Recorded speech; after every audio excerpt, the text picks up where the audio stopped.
Ang mundo ay puno ng hiwaga. Kung paano nalikha ang sanlibutan ay pinagdedebatihan pa rin hanggang sa ngayon. Katulad kung papaano nabuo ang ating mundo. Ang nakapaloob din dito ay puno rin ng hiwaga. May mga pangyayari na napakahirap paniwalaan, lalo na ang mga salitang milagro at himala. Subalit may mga taong nagpapatunay na totoo ang himala. Ako si David, isang negosyante. Namulat ako sa katotohanan sa pag-iral ng mga hindi kapani-paniwalang pangyayari sa ating mundo. Nang minsan kong nakilala si Tandang Esteban. Dekada 60 nang makuha ni Esteban ang gintong kamay ng Birhen. Ito ang dahilan kung bakit mula sa pagiging sundalo ay naging antingero at manggagamot si Esteban. Subalit bihira lamang ang nakakaalam sa tunay na kwento ng kanyang panggagamot. Nakilala ko si Tandang Esteban nang ako'y naging desperado na. Dahil sa malalang karamdaman ng aking anak na si Jessica.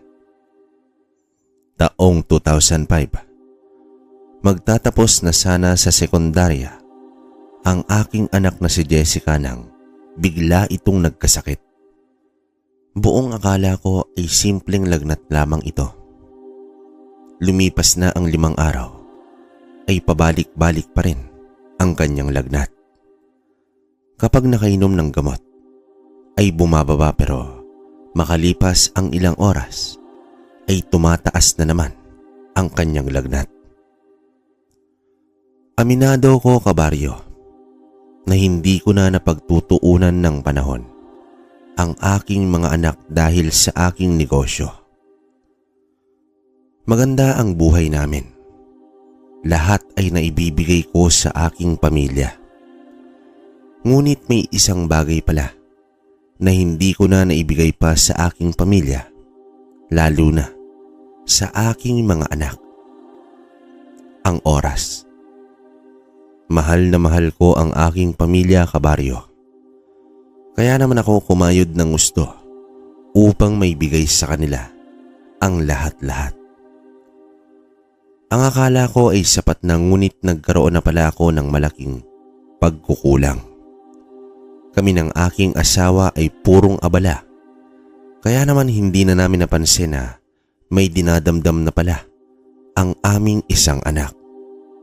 Nang aming dalin sa ospital itong si Jessica, ay napag-alaman namin na stage 4 na pala ang kanyang kidney cancer.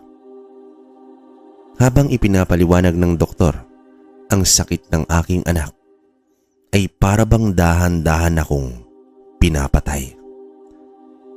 Hindi ko lubos akalain na sa murang edad ni Jessica ay magkakaroon siya ng ganitong uri ng malalang sakit. Sinisi ko ang aking sarili dahil doon ko lang napagtanto na napabayaan ko na pala ang aking mga anak.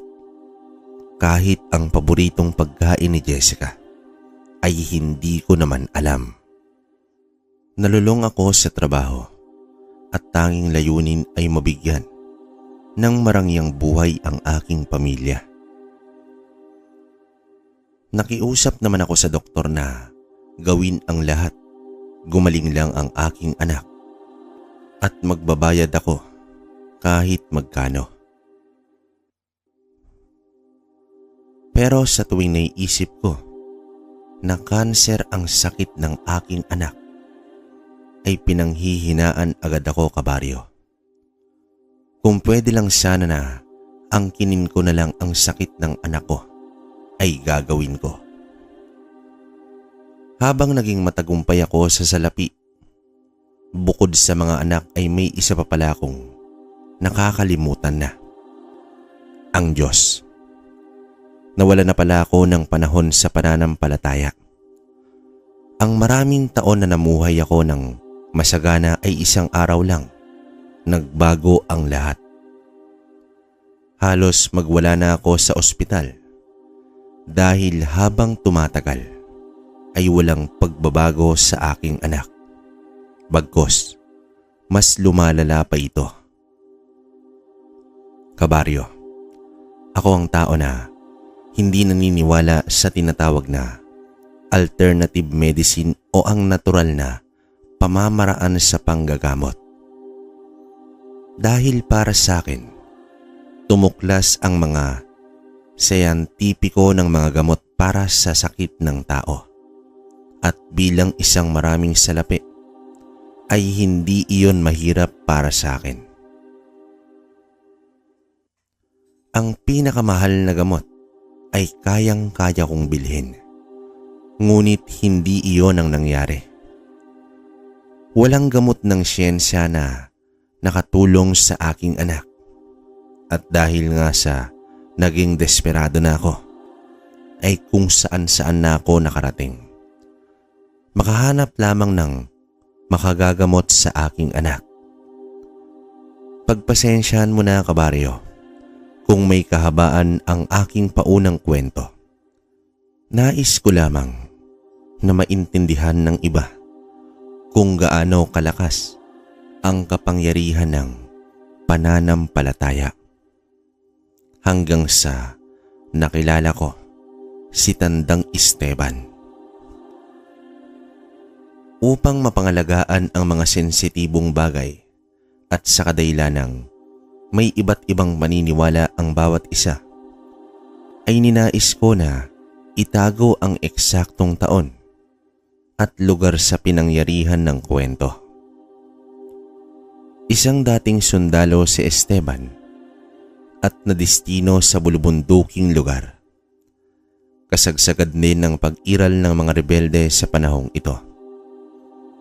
Dekada 60, may iilang beses na rin na nakasabak sa giyera si Esteban at sa awa ng Diyos ay siya ay nakaligtas.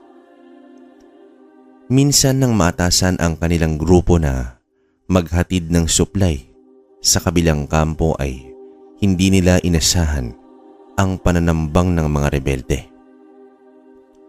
2 sasakyan ang kanilang ginamit. Maswerte naman si Esteban dahil nasa pangalawang sasakyan ito. Kahit papaano ay nakatakas sila mula sa pananambang. Ang mga sundalo na nasa unang sasakyan ay ubos agad. Ni hindi man lang sila nakagante kahit ni isang putok. Sa pagkakatanda ni Esteban ay nasa 5 ang kanilang bilang na agad nagpulasan ng makita ang ibang kasamahan na tinatadtad na ng mga bala. Nahati naman sa 2 grupo silang 5. Ang 2 sa kabilang bahagi tumakbo at nagtago. Samantalang 3 naman silang magkakasama na sinuot ang masukal na kagubatan upang mailigtas lamang ang kanilang mga sarili. Silang 3 ay may dalang mahabang baril. Kahit papaano ay mapapabagal nila ang mga kalaban. Sa tansya ni Esteban ay nasa hindi bababa sa 20 rebelde ang humahabol sa kanila. Tirik na tirik ang araw. Nasa alas 11 ng umaga nangyari ang engkwentro. Nagkasundo silang 3 na huwag aksayahin ang mga bala dahil tiyak na maraming reserba ang mga kalaban.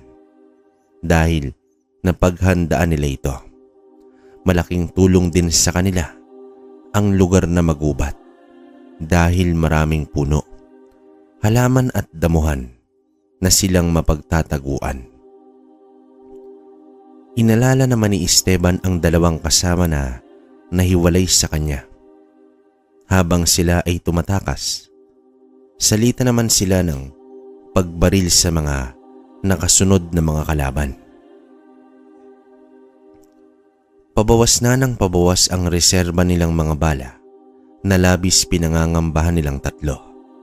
Ang mahirap pa ay hindi nila gamay ang gubat na iyon.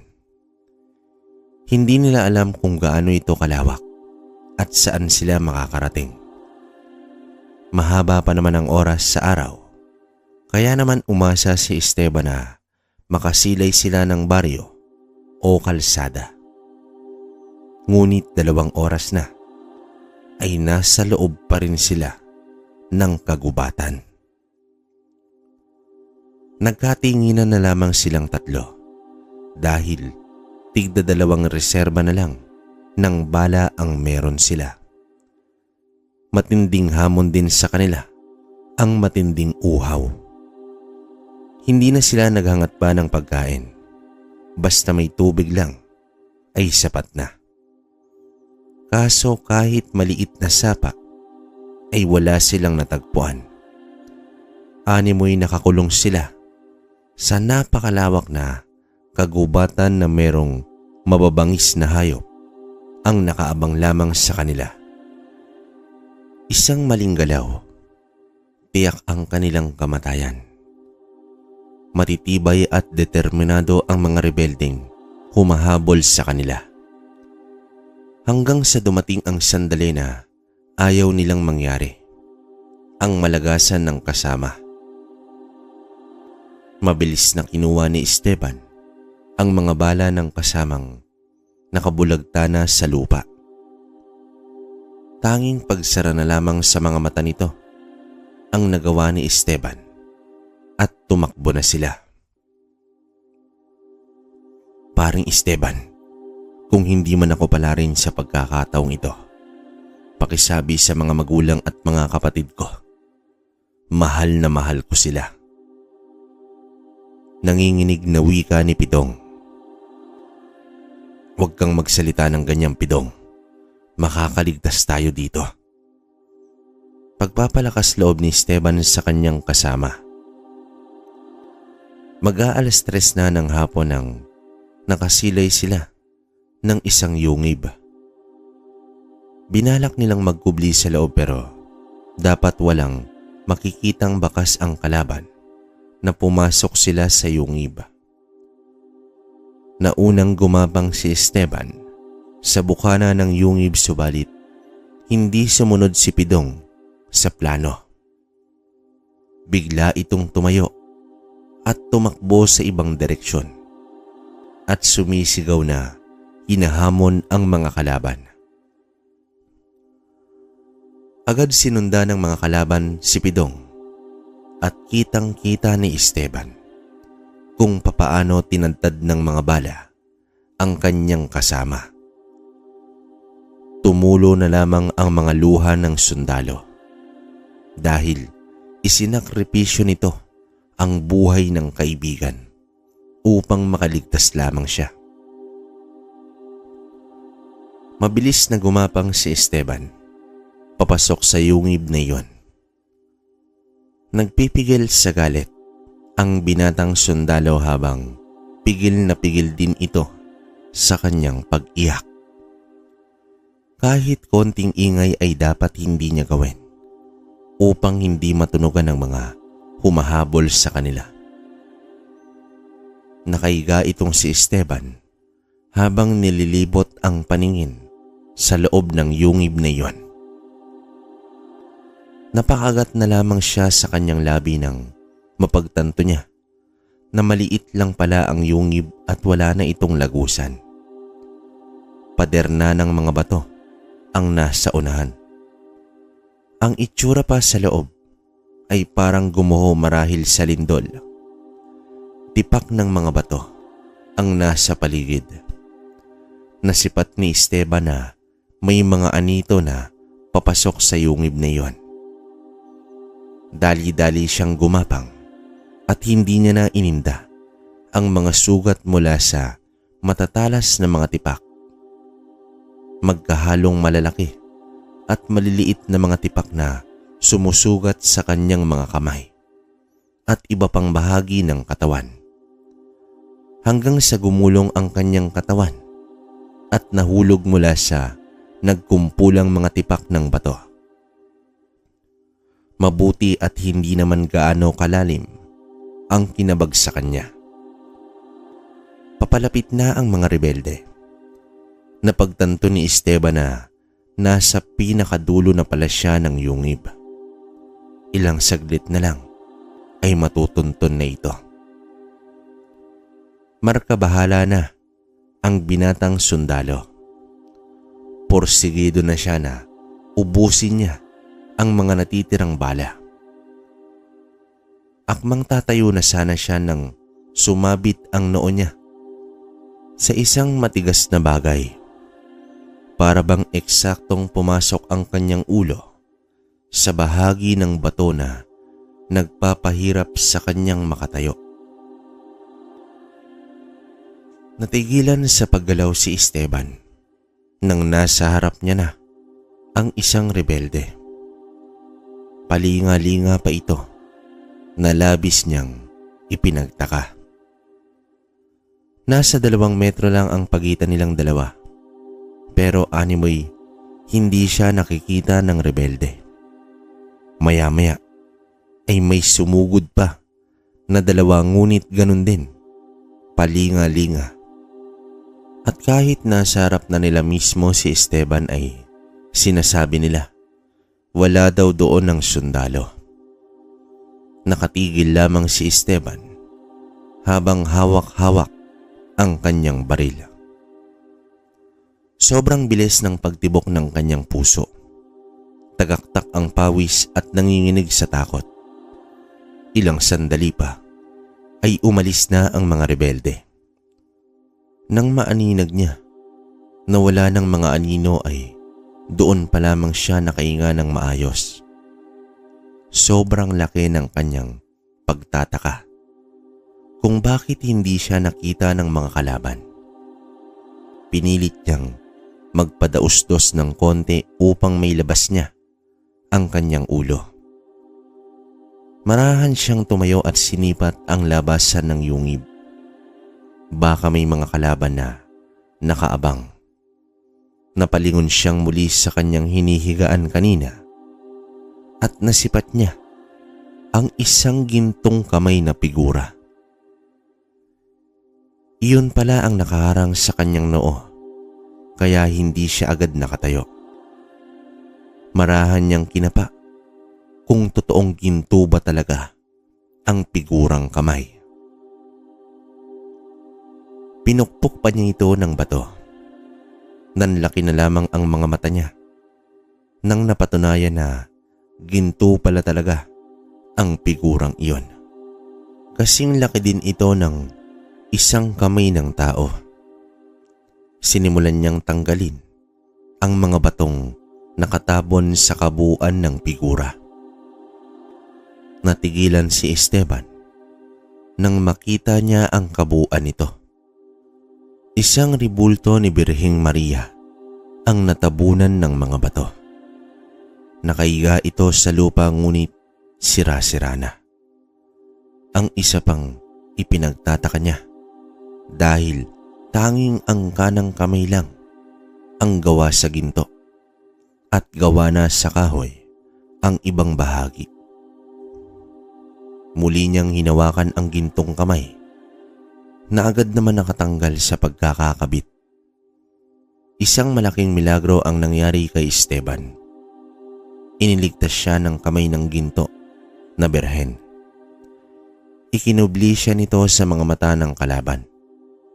Marahan siyang lumabas ng yungib habang hawak ang figura. Hindi makapaniwala ang binata sa ikalawang buhay na ipinagkaloob sa kanya. Tumingala ito sa langit at bumuhos ang luha ng pasasalamat. Sa unahan ng yungib ay nakita ni Esteban ang katawan ni Pidong. Nilapitan niya ito at tanging pag-iyak na lamang ang kanyang nagawa. Hanggang sa natigilan si Esteban dahil narinig niya mula sa likuran ang mga rebelde. Napapikit na lamang si Esteban habang nakaupo ito sa lupa. Sobrang lapit lang ng mga kalaban ngunit dinaanan lang nila si Esteban. Kitang-kita ng sundalo ang mga rebelde na naglalakad at hindi man lang siya nakita. Dito ay muli niyang napatunayan na may hiwaga talaga sa kamay na ginto ng Birhen. Nasa 8 rebelde ang naglalakad palayo. Tumingin si Esteban kay Pidong. Pinulot niya ang baril nito.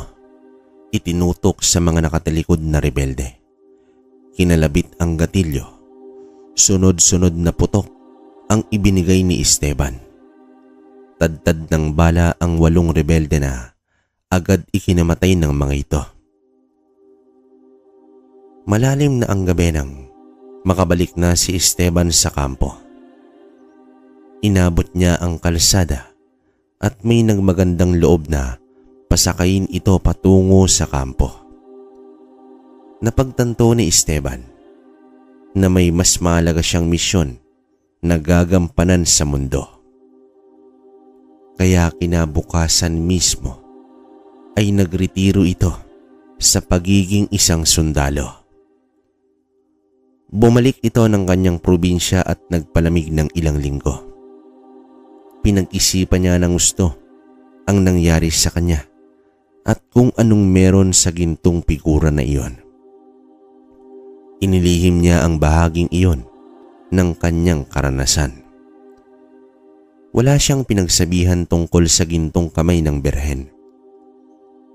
Minsan habang tulog si Esteban, ay nagpakita sa kanyang panaginip ang Birheng Maria. Naroroon ang binata sa isang gubat. Nakita niya ang imahe ng Birhen na nakalutang. Inabot nito ang kamay na ginto kay Esteban. Humayo ka tao, maging sumpungan ka ng mga nangangailangan. Wika ng Birheng Maria sa kanyang panaginip. Napaluhod si Esteban at ipinatong ng Birhen ang gintong kamay nito sa ulo ng binata. Punong-puno ito ng kabanalan at kapayapaan na namutawi sa isip at puso ng dating sundalo. Nang siya ay magising, ay dama pa rin niya iyon. Napaluha na lamang si Esteban sa labis na pagkagalak. Pakiramdam niya ay isinilang siyang muli at nangako siya na tutumbasan niya ang kabutihan ng Birheng Maria sa kanya. Gagawin niya ang ninanais nito. Sa mismong gabing iyon ay naramdaman ni Esteban ang mga nilalang na nasa kapaligiran. Ang magaan na presensya ng mga tao habang ang mabigat na presensya ay nagmumula sa mga masasamang uri ng nilalang. Bumangon siya ng marahan at lumabas ng bahay. Tukoy na tukoy ng binata kung nasaan nagkukubli ang mga nilalang ng dilim. Napagtanto ni Esteban na literal lang pala ang pag-iral ng mga masasamang nilalang, engkanto, maligno at iba pang laman lupa. Nakatigil lang naman sila at hindi gumagalaw. Ilang sandali pa ay unti-unting lumitaw ang mga nilalang na iyon. Napakarami at nakapalibot sa buong lugar. Kahit ganoon na ang kanyang mga nasisilayan, ay ni bahid na takot ay walang naramdaman si Esteban. Sa sandaling may gagawin kayong masasama sa mga tao, tatapusin ko ang pag-iral nyo sa mundong ito. Babala ni Esteban sa mga nilalang na iyon. Di naglaon ay unti-unting naglaho ang mga nilalang sa paligid. Pagsapit ng umaga ay nadatnan ni Esteban ang kanyang mga magulang sa likod bahay. Tulala itong nakatayo at nakaharap sa kakawian. Kinausap ito ng ina at inalalayan papasok ng bahay. Nagtinginan ang mag-asawa. Inintindi na lamang nila si Esteban. Marahil sariwa pa sa isip nito ang pagkamatay ng mga kanyang kasama. Simula kasi nang umuwi si Esteban ay naging tahimik na ito. Taliwas sa dating ugali na sa tuwing makakauwi ay halos tumatalon sa tuwa. Iba na rin kasi siguro ang sitwasyon, kaya bilang mga magulang ay wala silang dapat gawin kundi alalayan at intindihin ang kanilang anak. Panganay si Esteban sa 3 magkakapatid. Ang dalawa na sina Joel at si Nessa ay nag-aaral pa. Pawang binatilyo at dalagita. Nanirahan ang kanilang pamilya sa isang tipikal na pamumuhay sa probinsya. Patahian ang negosyo ng kanilang mga magulang. Kaya naman kalimitan ay iba't ibang tao ang pumupunta sa kanilang patahian na nasa gilid lang ng kanilang bahay. Isang araw, nagpunta si Annabel sa kanila upang kukunin ang pinatahing kortina. Kababata niya itong si Esteban. Napansin ni Annabel na tahimik lang na nakaupo sa balkonahe ang binata. "Oy, Esteban, umuwi ka na pala. Kamusta ka na?" Magiliw na tanong dito ng babae. Narinig ito ng kanyang ina na nasa patahian. Agad itong lumabas at nilapitan si Annabel. "Annabel, kukunin mo na bang mga kortina?" Pagtatanong ng nanay ni Esteban. Oo, Aling Lydia. Pero ano pong nangyari kay Esteban? Bakit parang hindi niya ako naririnig?" Tugon dito ni Annabel. Sa sandaling ito ay lumingon ang binata sa babae at nagwika ito ng, "Maselan ang pagbubuntis mo, Annabel. Ingatan mo sana ang buhay na nasa iyong sinapupunan." Nagtingi na naman sina Lydia at Annabel. Napatanong pa ang matanda kung totoo bang buntis ito. "Anong buntis? Ikaw, Esteban, kung ano-ano yung pinagsasabi mo. Baka mamaya may makarinig, tumigil ka ha." Naiiritang sambit ng babae at agad na itong umalis. "Esteban, ano ka ba? Paano mo nasabi na buntis si Annabel? Ngayon lang naman kayo nagkita ulit." Tanong dito ng kanyang ina. Hindi na umimik pa si Esteban. Nagtataka naman si Aling Lydia kung papaano mabubuntis si Annabel. Wala naman itong kasintahan at alam ng lahat na nasa kumbento ito dahil nais nitong maging madre. Inisip tuloy ni Lydia na baka may nangyari ng kakaiba sa kanyang anak. Gumuhit ang pag-iisip sa mukha ni Lydia habang hinahaplos sa ulo ang kanyang anak. Isang hapon, nakauwi na mula sa eskwela si Joel at nagpaalam ito na may bibilhin lang sa palengke. "Joel, manatili ka lang sa bahay. Hindi ligtas ang magpunta sa palengke ngayon." Sambulat dito ni Esteban. Napakamot naman sa ulo si Joel at nagsabing kailangan niya iyong bilhin para sa pagpasok kinabukasan. Agad naman pumagitna ang ina sa dalawa at sinabihan si Joel na bukas na lang bumili. Baka kasi magkasagutan pa ang dalawa at mauwi ito sa pag-aaway. Makalipas ang ilang minuto ay dumating na ang kanilang ama na si Mang Ben. Ibinalita nito na may mga sugatan sa palengke dahil sa lasing na nag-amok at kung saan-saan lang daw winasiwas ang itak at hinahamon ang lahat. Nagulat naman si Lydia, hindi dahil sa nag-amok, kundi dahil nalaman ni Esteban ang panganib sa palengke. Tahimik naman niyang kinausap ang asawa tungkol sa pagsuway ni Esteban kay Joel. Mas lumala pa ang pagtataka ni Lydia ng isang araw ay nagkagulo sa bahay nila, Annabel. Natuklasan ng mga magulang nito ang pagdadalang tao ng kanilang anak na magiging madre na sana. Iniisip na lamang ng mag-asawa na malamang nagkataon lang ang mga pinagsasabi ng kanilang anak.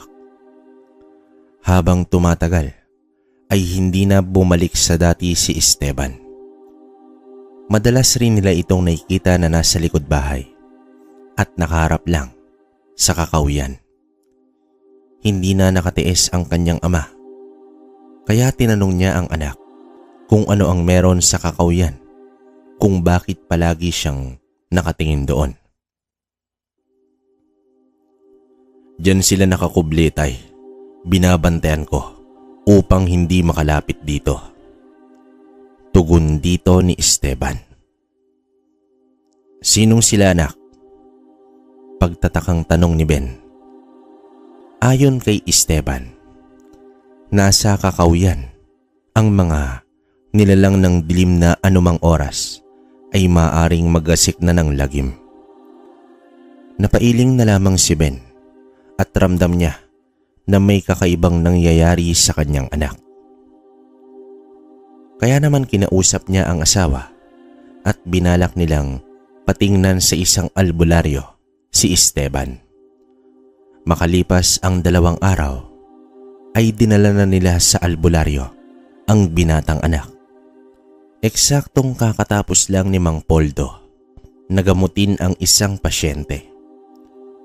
Si Poldo ay kilalang albularyo at manunugis ng aswang sa kanilang bayan.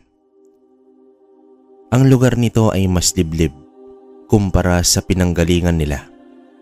Nagbigay galang na si Ben at nang lumbas na si Poldo ay tila ba nakalunok ito ng napakalaking tinik nang masilayan niya si Esteban.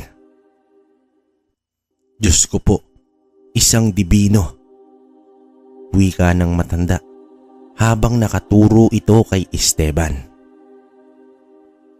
Instrumento lamang po ko, hindi po ko dibino. Agarang tugon naman ni Esteban. Isang revelasyon ang natuklasan ng mga magulang ng binata. Matapos ang maiksing pagsusuri ng albularyo, ay lumabas na si Esteban at naghintay ito sa bakuran habang hawak-hawak ang isang lagayan na gawa sa kahoy. Ayon sa matandang albularyo, binasbasan ng birhen si Esteban. Ito mismo ay nanggaling sa kanya.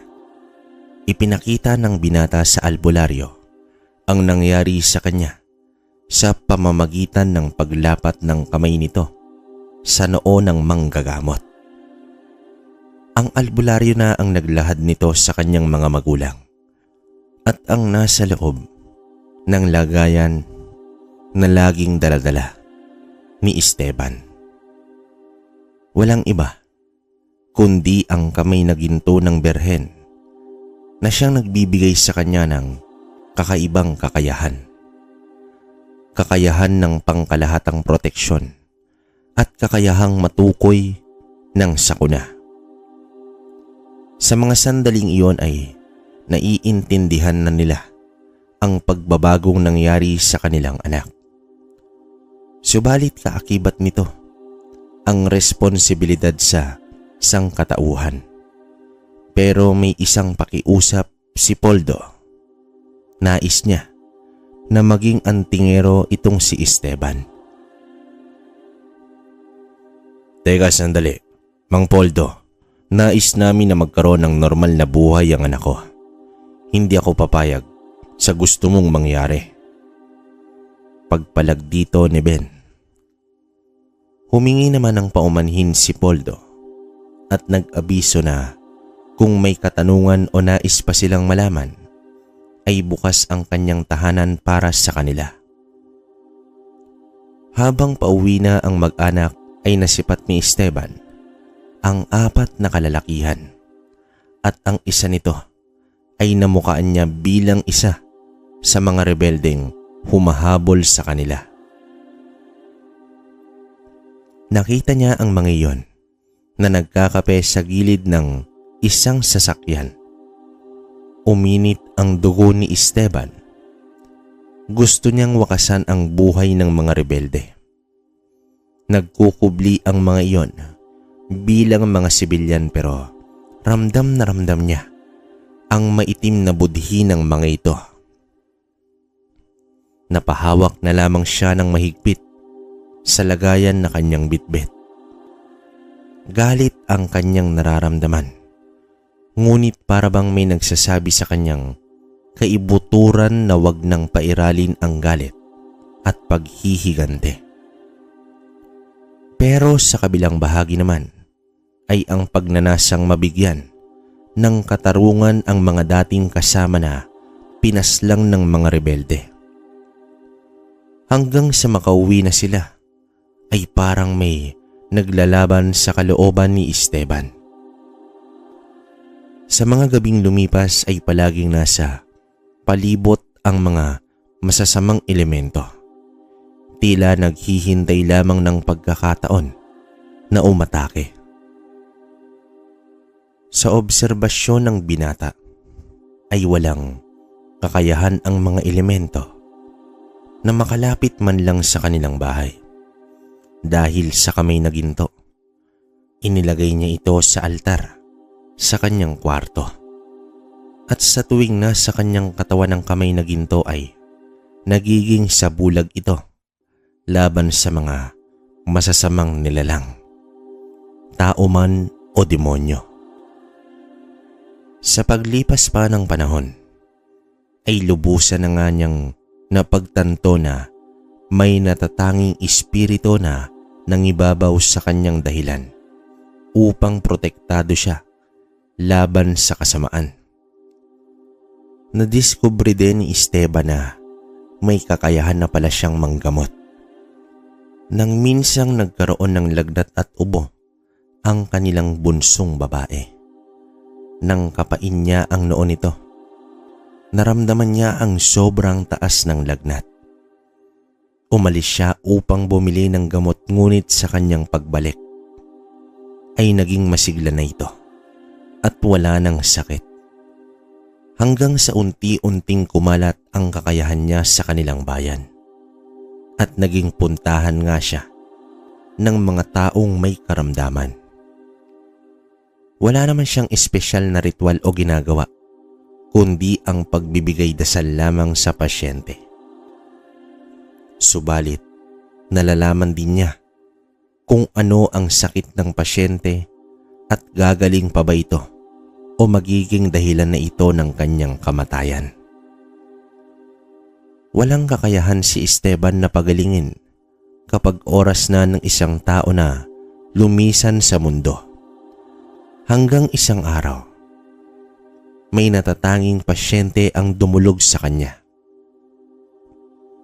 Wala itong sakit ngunit nag-uumpisa na ang yanggaw nito na sumakop sa buong pagkatao ng kawawang babae. Hindi alam ni Esteban kung papaano gagamutin ang isang uri ng yanggaw.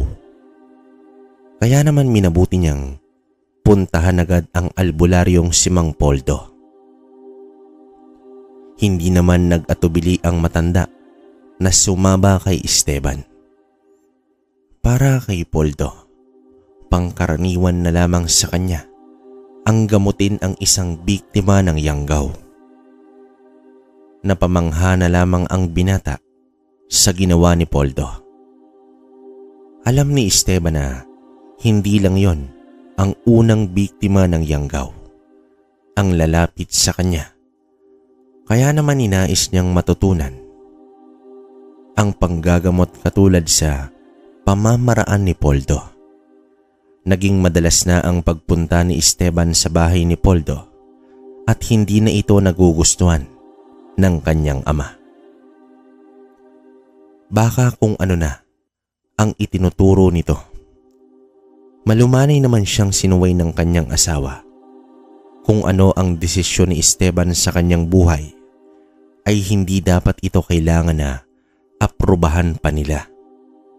Bagkus, susuportahan na lamang nila ito dahil tiyak naman na para sa kabutihan ang tinatahak na landas ng kanilang panganay na anak.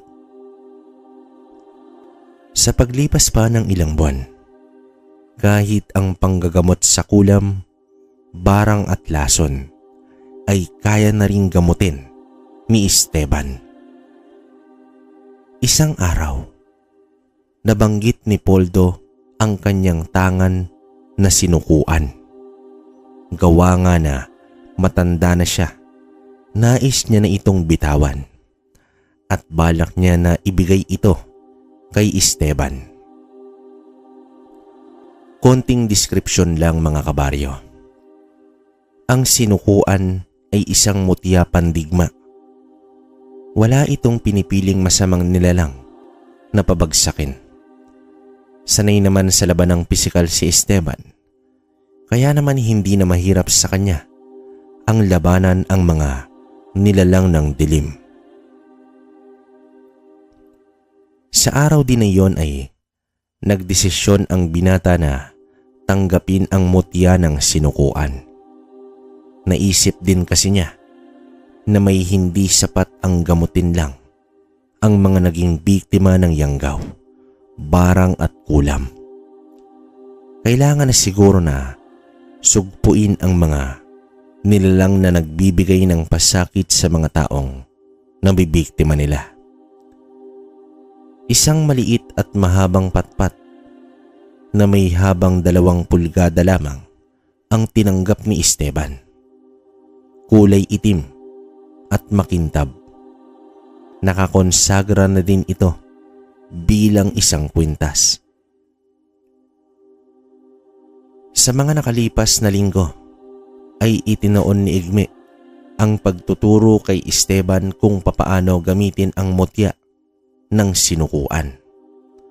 Habang lumalawak ang kaalaman ni Esteban sa lihim na karunungan ay mas naging madalas na ang pagpaparamdam ng mga nilalang ng dilim sa kanya. Kung dati ay puro mga elemento at laman lupa lamang, sa sandaling ito ay may mga aswang na. Mas mapusok at mas determinadong sinusubok ang dating sundalo na ngayon ay isa ng antingero. Kumpiyansa naman si Esteban na ligtas ang kanyang pamilya laban sa aswang kapag nasa loob lang sila ng bahay dahil sa protektado sila ng kamay na ginto ng berhen. Napatunayan ito ni Esteban ng minsang isang gabi ay sinundan siya ng isang tiktik. Naggubli ang binata sa isang puno na nasa tapat ng kanilang bahay. Habang ang tiktik ay lakas loob na dumapo sa bubong at pagkalapat pa lang ng paa nito sa bubong ay agad nang tumilapon ang aswang at nangisay na bumabagsak sa lupa. Ito ang unang engkwentro ni Esteban sa isang uri ng aswang. Mabilis siyang naglakad papalapit dito. Walang kung ano-ano ay dinampot niya ang aswang at inundayan ito ng malakas na suntok. Sa presensya pa lamang ng binata ay nasindak na ang aswang. Para bang nakakita ito ng mas maigit pa sa kanya, ni hindi man lang nito nagawang labanan ang binata. Ibinalik ni Esteban ang aswang sa anyong tao, ngunit isa na itong blanko na naglalakad at walang patutunguhan. Kung ligtas ang pamilya niya sa loob ng bahay, ibang usapan na kung ito'y nasa labas, lalo na kung malayo sa bahay. Isang araw ay nabiktima ang kapatid niyang lalaki na si Joel ng isang mambabarang. Agad naman itong natukoy ni Esteban dahil sa paparating pa lang ang kapatid ay kitang-kita niya na ang maitim na usok na nakapalibot sa bata. Masigla pa ito pero damang-dama na ni Esteban ang negatibong enerhiya. Pinilit naman niya na paaminin ang kapatid kung ano ang kanyang ginawa upang mabilangan siya ng mambabarang. Binato raw niya ang bunga ng mangga. Hindi naman niya alam na may tao pala sa unahan at sa mismong ulo ng matandang babae tumama ang bato. Humingi naman daw siya ng paumanhin, ngunit labis na nagalit ang matanda. Kaya naman tumakbo na lamang siya dahil sa nakakatakot na itsura nito. Hindi na niya pinalabas pa si Joel sa kwarto. Hinintay ni Esteban na umepekto na ang barang upang magkaroon sila ng koneksyon ng mambabarang. Pagsapit ng 9:00 ng gabi ay nag-iba na nga ang pakiramdam ni Joel. Umatungal na ito ng mahina at mukhang hapong-hapo ang binata. Inilapat ng binata ang kanyang palad sa ulo ng kapatid. Isang pangitain ang kanyang nakita. Isang kubo na nasa paanan ng bundok. Nang matukoy niya na ang lokasyon ng mambabarang ay hinabilin niya ang kapatid sa mga magulang. Hindi nila dapat ito iiwan at mas maiging dasalin nila ang rosaryo. Ginawa naman iyon ng kanyang pamilya. Halos kalahating oras din bago narating ng binata ang lokasyon ng mambabarang. Nakasindi ang isang gasera sa loob ng kubo. Marahan siyang lumapit at tila naramdaman ng kalaban ang kanyang presensya. Bigla itong lumabas ng pinto, na galit na galit. May hawak itong mga insekto. Agad itong nagpakawala ng isang insekto at biglang dumami. Sa dami naman ito ay halos matakpan na ang kubo ng mambabarang. Subalit paikot-ikot lang ang mga insekto sa binata.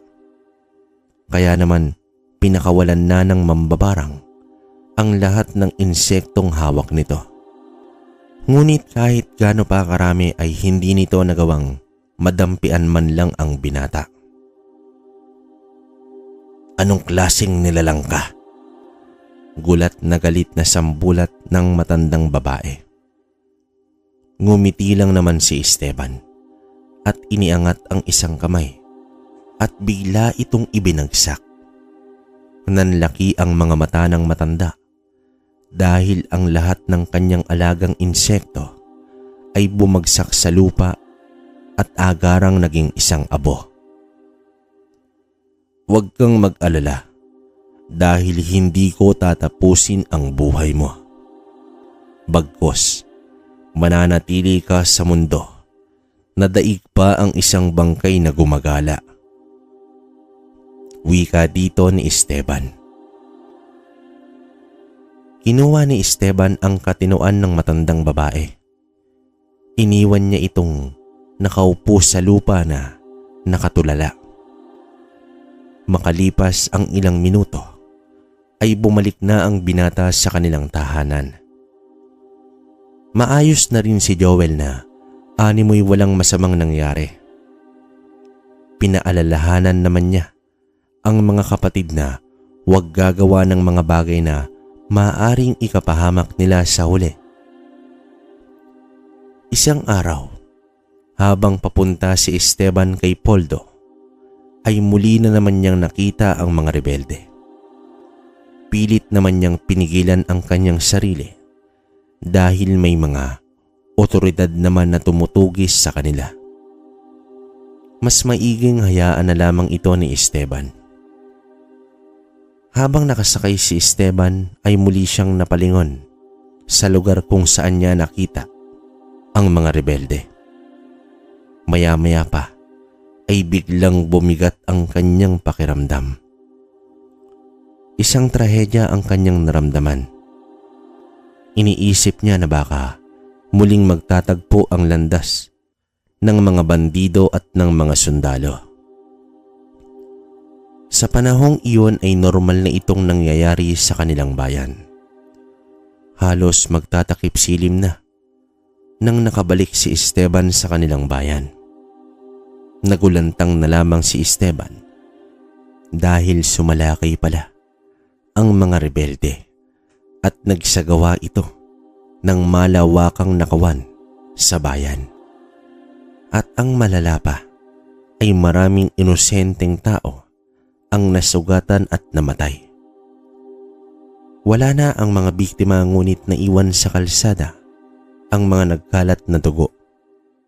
Ayon sa napagtanungan ni Esteban, bigla na lang may narinig na putukan ng mga baril. Ang inakala nila na iisang tindahan lang ang punteriya ng mga rebelde. Hindi pala. Hanggat walang presensya ng otoridad ay hindi tumigil ang mga kawatan sa panggugulo at walang awang pinagbabaril ang sino mang humarang sa kanilang daanan. Matapos ang ilang minutong pakikipag-usap sa mga tao, ay dumiretso na sa bahay si Esteban. Naabutan niya naman ng mga kapatid na magkayakap sa balkonahe habang nag-iiyakan. Napag-alaman ni Esteban na umalis daw ang kanilang ina nang may nakapagsabi na nabaril at napatay daw ang kanilang ama sa nangyaring gulo sa bayan. Tila ba tumigil ang mundo ng binata sa kanyang narinig. Napaupo na lamang sa mahabang silya ang binata at natulala ito sa kanyang nabalitaan. Hindi maaari. Biglang wika ni Esteban at tumakbo na papunta sa bayan at dito hinanap ang kanyang ina. May nakapagsabi na nasa morgue na ang mga napaslang at nasa ospital ang mga sugatan at agad nagtungo na si Esteban. Napatigil ang binata nang nakita niya ang kanyang ina na nasa labas ng morgue at umiiyak. Kasama ang mga taong nag-iiyakan din. Sa itsura ng kanyang ina ay alam na ni Esteban ang nangyari. Sa paglapit pa ni Esteban ay nagkatinginan na lamang sila ng kanyang ina habang walang patid ang mga luha. Isa si Mang Ben na nadamay sa paghahasik ng lagim ng mga rebelde. Nasa bayan kasi ito upang bumili ng mga supply na tela para sa kanilang patahian. Nang buksan ni Esteban ang puting tela na nakatakip sa katawan ng ama, ay pinilit niyang kinaya na masilayan ito. Sanay ang binata na makakita ng bangkay. Pero iba pala kapag mahal mo na ito sa buhay. 3 tama sa dibdib ang sinapit ng kanyang ama. Kung maaari lang sana na hindi na sila lalabas ng bahay upang manatiling ligtas. Imposible naman iyon. Kung inintindi sana niya ang naramdaman kanina, malamang hindi naganap ang nangyari. Wala sanang mga biktima at buhay pa sana ang kanyang ama. Subalit wala nang ibang sisisihin sa nangyari, kundi ang mga rebelde na nagpakasasa na ngayon sa mga nakulimbat na salapi at mga produkto. Habang nakaburol ang ama, ay may nabuo na plano si Esteban na ang layunin ay wakasan na ang pag-iral ng mga rebelde sa kanilang lugar. Balak ng binata na lalabanan niya ang mga rebelde sa kakayahan niya bilang dating sundalo. Nang makausap niya si Poldo, ay hindi ito sang-ayon sa plano ng binata. Pinayuhan siya nito na hayaan niya ang otoridad na tao ang magbibigay ng hustisya sa nangyari sa kanyang ama. Dati akong sundalo, Mang Poldo, at mapagsang hanggang ngayon ay karamihan sa mga biktima ay hindi pa nabibigyan ng katarungan. Hindi nyo alam kung gaano kademonyong mga yan. Wala silang pinagkaiba sa mga aswang. Emosyonal na tugon dito ni Esteban. Hindi man ako sumasang-ayon sa binabalak mo, Esteban, pero naiintindihan kita. Minsan talaga, kailangan mong gumawa ng isang bagay upang mas makamtan mo ang hustisya. Tugon dito ng matanda. Maraming kakilala at kaibigan si Ben, kaya naman hindi na nakapagtataka na maraming nakikilamay gabi-gabi. Sa ikatlong gabi ng lamay ay may naramdaman sa labas ng bahay ang binata. Marahan siyang lumabas at may nasipat si Esteban na grupo ng mga tao na naglalakad sa bahaging hindi naaabutan ng liwanag. Hindi pa man malinaw sa kanya ang mga anyo nito. Nararamdaman naman niya ang negatibong presensya ng mga ito. Palihim na nag-abiso ang binata kay Poldo. Dito agad sinundan ng binata ang mga nasipat niyang mga aswang. Malakas ang kanyang hinala na mga balbal ang mga iyon. Hindi kasi sila makapasok sa bahay nila Esteban, kaya malamang ibang bangkay na lang ang kanilang kukunin. Nag-obserba muna si Esteban sa di kalayuan. Walang kahirap-hirap na nakapasok ang mga balbal sa loob ng bahay matapos ang ilang sandali na pakikipag-usap sa may-ari.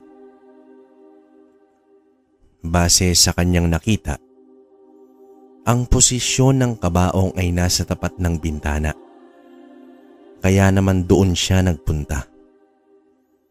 Papalapit na ang bintana sa bahay.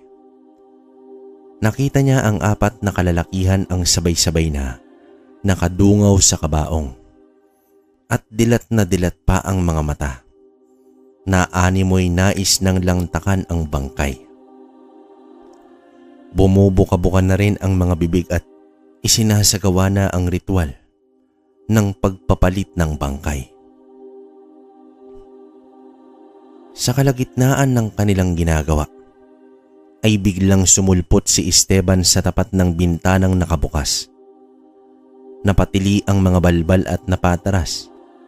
Sa pagtitig pa lang ng binata ay hindi na magkandara pa ang mga aswang sa pag-iwas kahit ang 3 pang aswang na nasa balkonahe ay naalarma na din.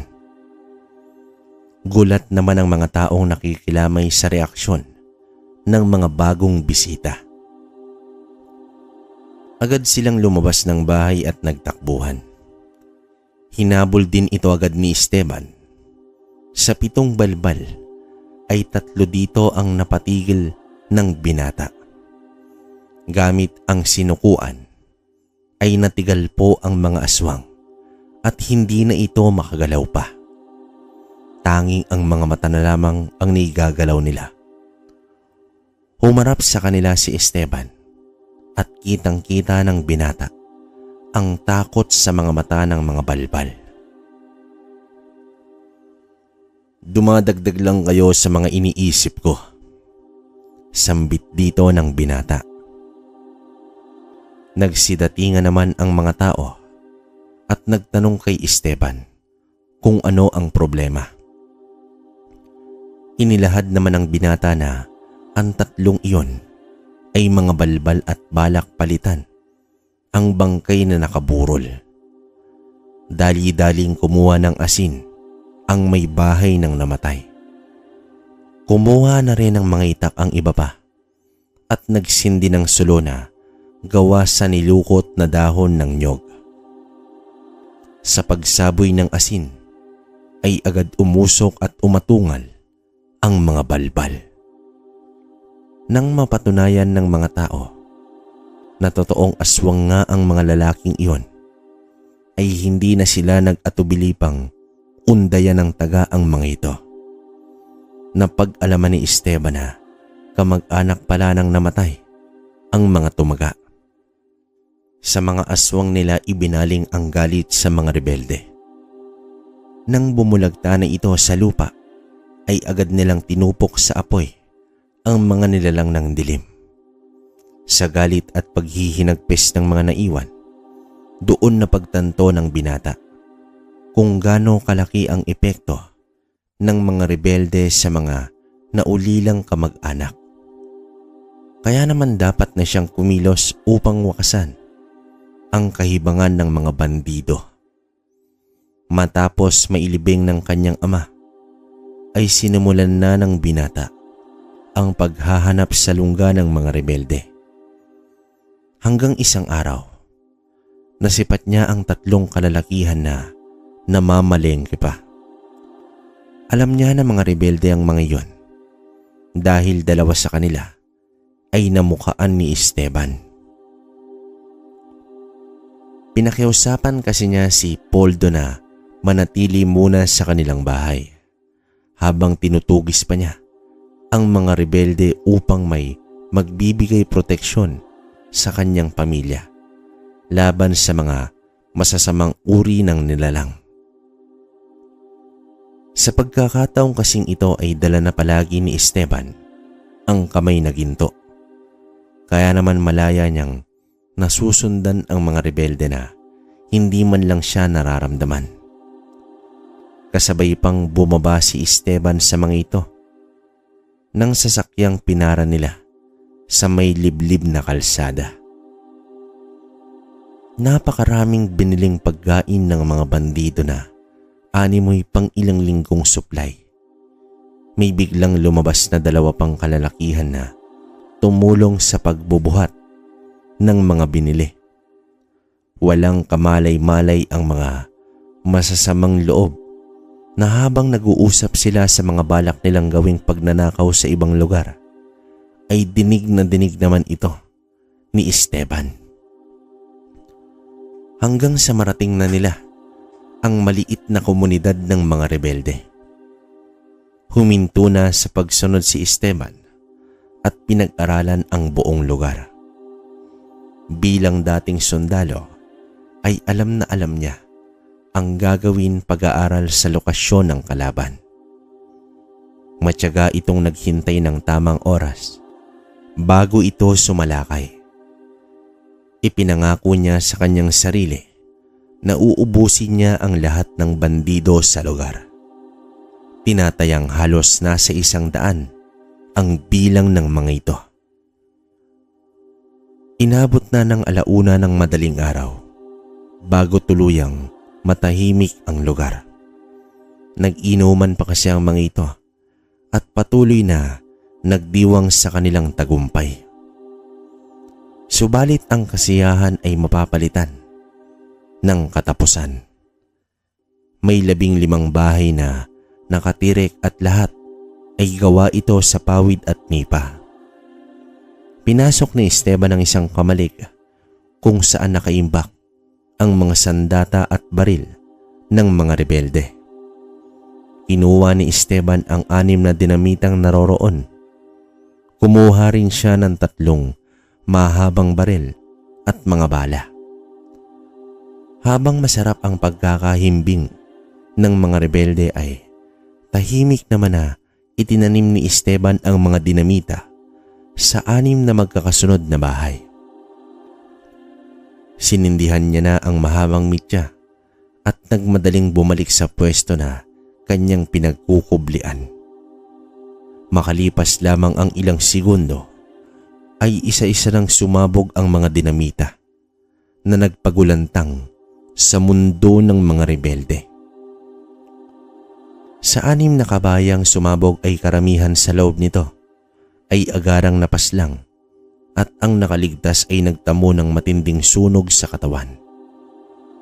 Nang magsilabasa na ang mga rebelde, ay agad naman itong pinaputukan ni Esteban.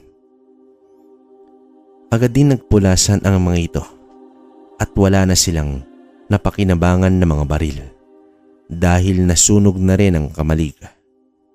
Umasa na lang ang mga ito sa iilang baril na bitbit nila. Hindi naman nila matukoy ang eksaktong pinagmulan ng mga putok dahil wala silang nakikitang tao. Palipat-lipat din kasi ang pwesto ni Esteban dahil alam niya na mapapansin ang bukana ng baril sa di katagalan. Ang mga tumatakas na mga rebelde ay bigla na lang may sumasalubong na mga bala. Hindi na magkandaugaga ang mga rebeldeng nasa gitna ng kabahayan. Nakatutok ang mga baril sa di malamang direksyon, gawa nga ng hindi nila nakikita ang kalaban. Ngayon, anong pakiramdam ng napaglalaruan? Wika ni Esteban sa kanyang sarili. Hanggang sa naging 10 na lang ang natira, kasama na dito ang pinuno na nagkubli sa likod ng mga tauhan. Sumubok ang isa na kumaripas ng takbo, ngunit isang tama sa ulo ang natamo nito. Kaya nga wala nang pagpipilian ang natira kundi ang magkumpulan sa gitna dahil hindi rin sila makakatakas. Sino kang duwag ka? Harapin mo kami. Huwag kang magkubli sa dilim. Galit na sigaw dito ng pinuno. Marahang naglakad si Esteban habang iniisa-isa niyang binaril ang mga tauhan ng pinuno. Kung saan-saan na rin nagpapaputok ang mga natitira pa hanggang sa ang pinuno na lamang ang natira. Baka sa itsura nito ang labis na takot. Napapalunok na lamang ito ng laway dahil sa sobrang kaba. Tama na. Kung sino ka man, tigilan mo na to. Susuko na ako. Sambit dito ng rebelde. Itinapon nito ang baril palayo at lumuhod na nasa likod ng ulo ang mga kamay. Nakiusap ito na huwag siyang patayin. Hinugot naman ni Esteban ang kamay na ginto sa kanyang tagiliran at ibinagsak sa lupa. Dito na nasilayan ng pinunong rebelde ang anyo ng binata na may hawak ng mahabang baril. Nanlaki ang mga mata ng rebelde dahil sa biglang pagsulpot ng binata sa kanyang harapan. Sino ka? Anong kasalanan ko sa'yo? Sambit dito ng rebelde. Isa ang ama ko sa nadamay dahil sa panggugulo ninyo sa bayan. Punong-puno na ako sa mga katulad nyo noon pa man. Galit na sambit dito ng binata. Panay hingi naman ng tawad ang rebelde ngunit buo na ang loob ni Esteban na parusahan ang taong ito. Ibinaba ng binata ang kanyang baril. Mabilis na inilapat ang kamay sa ulo ng rebelde. Katulad sa ginawa niya sa mambabarang, ay kinuha ni Esteban ang katinuan ng rebelde bilang habang buhay nitong parusa. Nanatiling nakaluhod sa lupa ang lalaki, ngunit tulala na lamang ito na nakatingin sa kawalan. Umaga na nang makauwi na si Esteban. Nabigyan man niya ng hustisya ang pagkamatay ng kanyang ama, ay hindi pa rin naging masaya ang binata dahil kahit kailan ay hindi na may babalik pa ang buhay ng kanyang ama. Malungkot nitong inilahad sa kanyang ina at kay Poldo ang ginawa niya sa mga rebelde. Kinausap naman siya ni Poldo Ayon sa matanda, ngayon na natapos na ang mga rebelde sa lugar, dapat niya nang ituon ang kanyang sarili sa misyon na ipinagkatiwala sa kanya ng Birheng Maria. Binalak ni Esteban na magpagawa ng rebultong kahoy ng Birheng Maria. Kaya naman nagpagawa na siya ng maliit na kwarto upang doon magdasal ng taimtim. Ang sino mang may nais, dumayo pa si Esteban sa isang lugar para kuhanin ang serbisyo ng isang manlililok. Nasa 3 talampakan na rebulto ang pinagawa niya.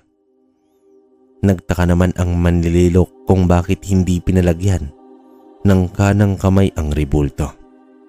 Bagkus, pinadugtungan niya ng isang bakal ang putol na bahagi. Mangyari na may malapit na simbahan ang lugar ng manlililok, kaya naman nagtungo siya roon upang magdasal at ipagsindi ng kandila ang yumaong ama. Bago pa man siya makalapit sa simbahan ay may nisipat itong 2 matandang babae na nakabelo papasok ng simbahan. Nanlalaki ang mga mata ni Esteban dahil nababalot ng itim na usok ang 2 matanda. Alam niya na hindi ordinaryong tao ang mga iyon. Napapailing na lamang ang binata dahil kahit ang demonyo ay nagsisimba na rin. Umupo ang binata sa likuran ng 2 matanda. Ilang saglit pa ay tila naramdaman ng 2 ang presensya ni Esteban. Agad itong tumayo at mabilis na naglakad palabas ng simbahan. Nang biglang nadapa ang 2 sa pedestal, walang nakapansin dahil kukonti pa lang ang mga tao sa loob. Tumayo at sinundan ng binata ang 2. Gumagapang na ang mga ito habang papalapit na si Esteban. Wag kang lumapit, maawa ka. Oo, mga aswang kami, pero hindi kami masamang nilalang. Pagmamakaawa dito ng matanda. Natigilan si Esteban sa kanyang narinig. Pinatayo niya ang 2 at pinasunod niya sa labas. Nagpasalamat naman ang 2 dahil hindi sila tinuluyan ni Esteban. Iho, maraming salamat. Marami ang katulad naming nabubuhay sa sumpa ng aming angkan simula pa sa aming mga ninuno. Hindi lahat ng nilalang ng dilim ay masama. Hindi man ka panipaniwala, pero kaisa mo kami sa kapayapaan.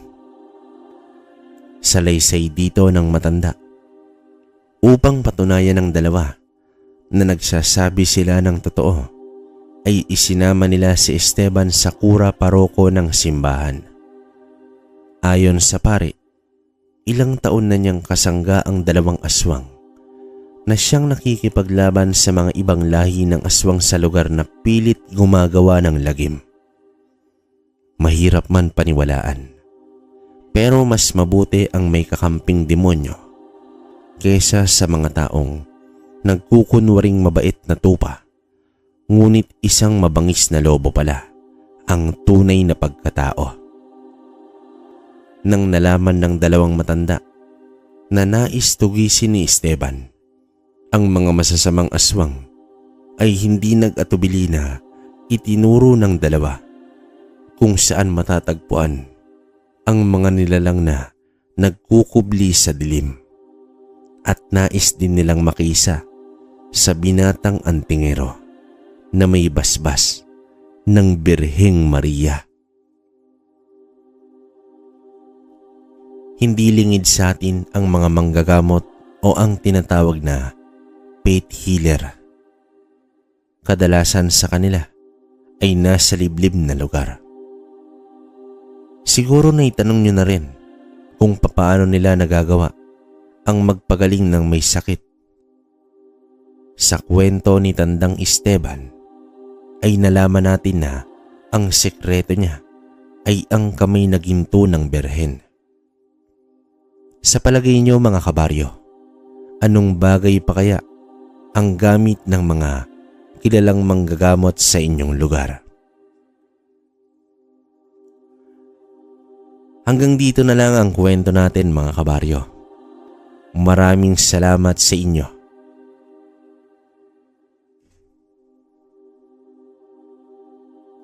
Okay, so yun. Kamusta muna ang lahat ng mga kabaryo natin, no? Grabe. Wala akong masabi sa kwento natin ngayong araw, di ba? Napakalakas eh. Dalawang sunod do actually. Parang yung kahapon, yung kay Alejandro Santamaria, no? 7 salita ng Diyos, di ba? Ito naman, gintong kamay ng berhen. Grabe. Wala akong masabi. Ang hirap magkomento pero hihimay-himay natin, no? Una, yun nga, yung etong nagpadala sa atin yung anak niya na nagkaroon ng malalang sakit. Hindi niya naman nasabi sa uli pero unti-unti raw na, hindi naman totally na pagaling. Pero unti-unting kumaga bumaba yung risk na mapunta sa, alam niyo na, di ba? Kumaga nadugtungan yung buhay hanggang sa, ayun, ongoing pa rin yung recovery, no? Dahil na rin sa tulong nung ni Tandang Esteban. Pero matagal na panahon na to, kabaryo. Pero yun nga, dekada 60 pati. Pero grabe, para sa akin napakalakas ni Esteban, no? Hindi ko lang alam kung bakit Tandang Esteban to, pero siguro yung time na to matanda na siya, di ba? Medyo bitin lang kasi hindi na ikwento kung paano niya nilusob yung mga aswang. No? Sana nagkaroon na dagdagan to ng kwento, no? Nung parang Esteban kakampi na yung 2 aswang, no? Ano kayang wala, hindi natin alam eh. Sayang. Pero napakalakas. Isipin nyo na lang, di ba? Magmula sa pagiging sundalo. Grabe, no? Minsan talaga hindi mo rin naasahan kung ano yung parang biyaya na darating sa'yo, no? Kagaya ni Esteban.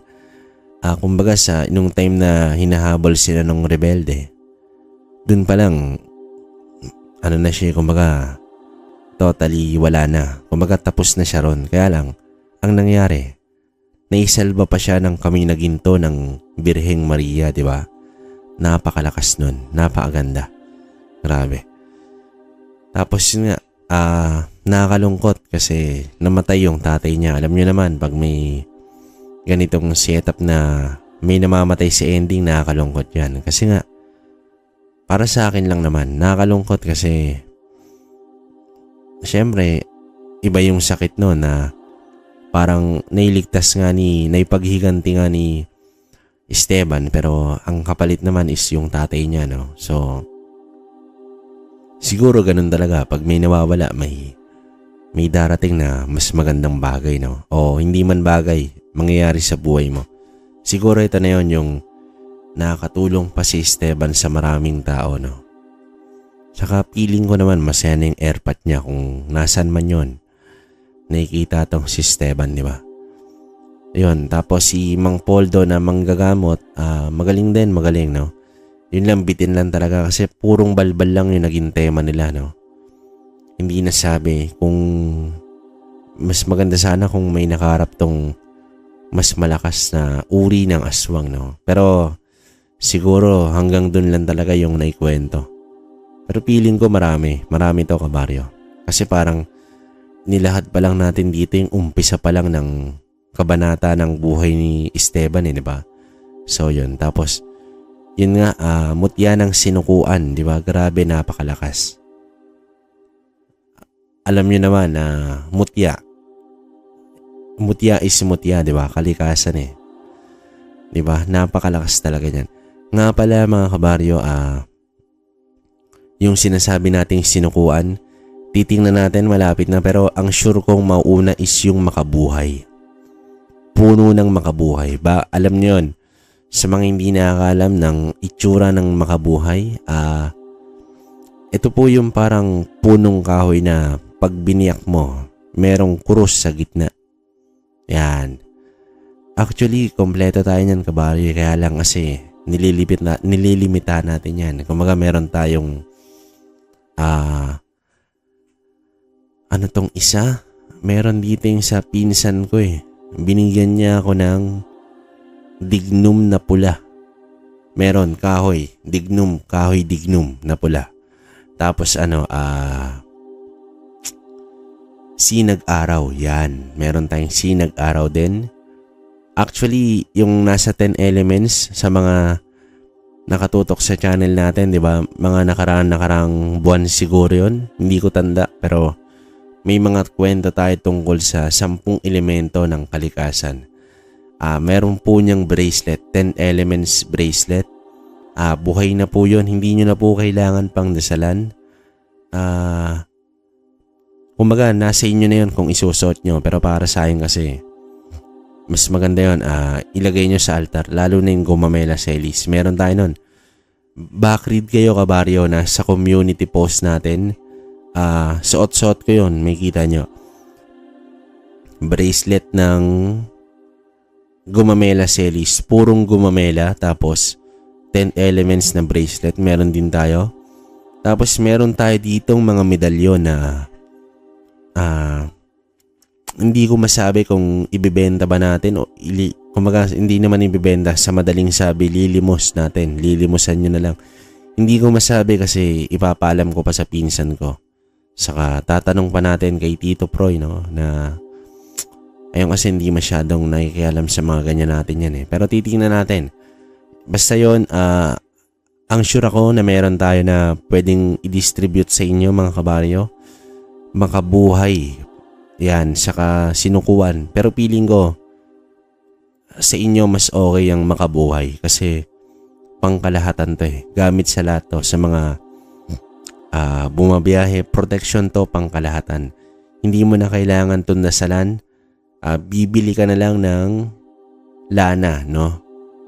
Lana o kaya yung tubig na galing ng banahaw. Pero kasi ang hirap na ngayon nun eh. Alam ko may restriction sila sa ganon. Kasi ang ginagawa talaga ng iba, yung mga piling may alam lang, kumukuha ng galon-galon sa poles ng banahaw. Tapos, syempre, bibenta. Hati-hatian, lalagay sa botelya, bibenta. Wala namang kumbaga, hindi rin kasi magamit ng tama, yung iba, iniinom. Pwede kasi to, kabaryo, talaga, pupunta kayo ng banahaw, maliligo kayo dun sa dagat, yan, effective talaga yan. Walang halong biro.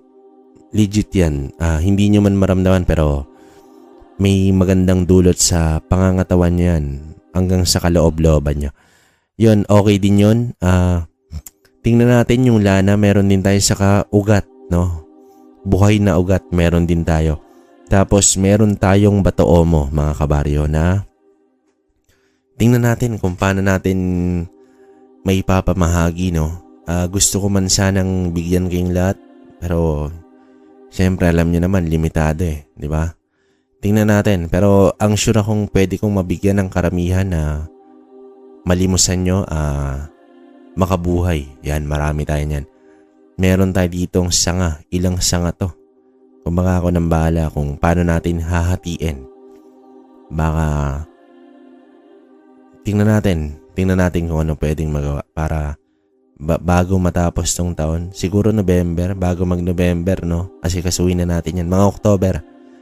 Try natin i-distribute isa-isa. Sa mga nagtatanong pala, sa mga nasa probinsya, nasa ibang bansa, pwede naman po yun. Paano ba?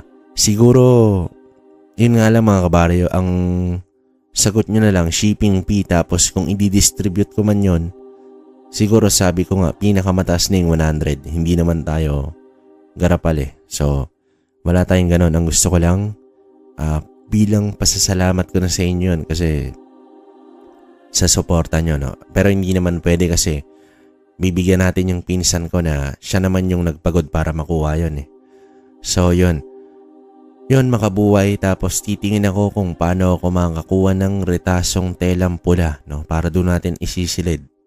Tingnan natin, tapos tatry kong kumuha ng lana kung meron tayo, o baka mas mabisa papahiran ko na lang ng lana yung mismong makabuhay. Pero bago naman yon, magpo-post ako rito ng videos kung paano natin gagawin. Tapos bibigay ko yung contact number ko, kontakin nyo ako ron para makapag-usap tayo. Kasi kung sa Facebook pa, medyo matagal pa kabaryo, ayusin pa natin yun. Pero yun, tingnan natin itong darating na October. Yan, sana ma-okay na lahat. Sa mga gusto po nun, pwedeng mag-comment kayo ng siguro kabaryo makabuhay. Yan, para alam ko lang kung ilan.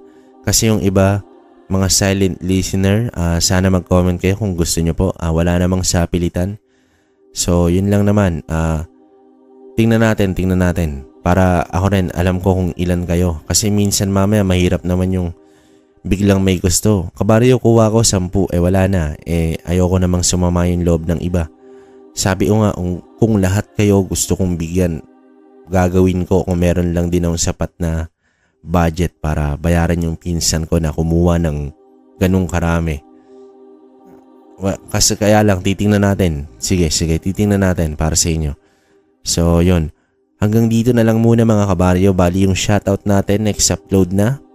Maraming salamat po sa pagtutok nyo sa Kwentong Baryo, Kwento ni Kabaryo at Kwentong Kalakbay. So, yun. Maraming salamat po. Hanggang sa susunod na kwento. Salamat.